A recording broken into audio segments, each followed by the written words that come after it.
pinalaya nila ang halimaw.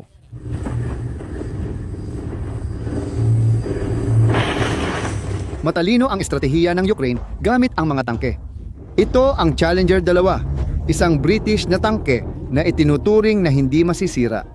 62 tonelada ito ng bakal at ito ang pinakatumpak na kanyon na nailagay sa tangke.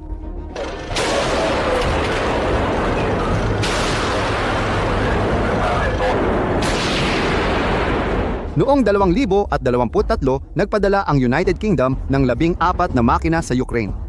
Pero, mayroon itong malaking problema. Masyado itong mabigat, lumulubog ito sa putik. 20 taon nang hindi ginagawa ang bala nito. 14 lang sila, laban sa libo-libong tangke ng mga Ruso. Hindi makatwiran ang bilang. Mas malala pa, pagdating nila, kontrolado na ng mga drone ang larangan ng labanan. Ang mga tangke sa unahan ay tila pagpapakamatay na. Nawala ng Ukraine ang unang Challenger na nasira sa labanan.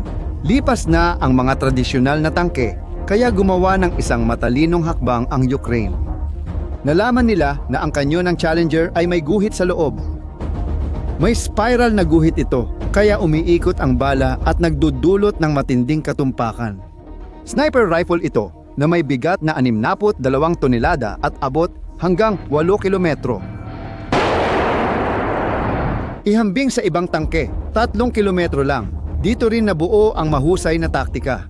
Ang mga Challenger ay nagtatago 3 kilometro sa likod ng linya. Sa ganitong paraan, nagsisilbi silang mobile na tumpak na artilleriya.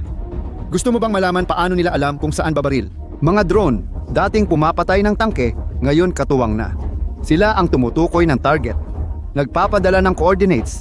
Nagpapaputok ang Challenger, kinokorek ng drone at tumatama. Tinarget ng Ukranya ang pinakamalaking kahinaan ng tangke. Mabigat, mabagal, kaunting bala. Ginawa nila itong lakas.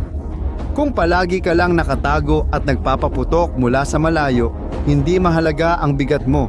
Ang mahalaga ay eksakto ka. Lubos nilang binago ang layunin ng sandata at kahit ang mga Briton ay hindi naisip na magagamit ang kanilang tangke sa ganitong paraan.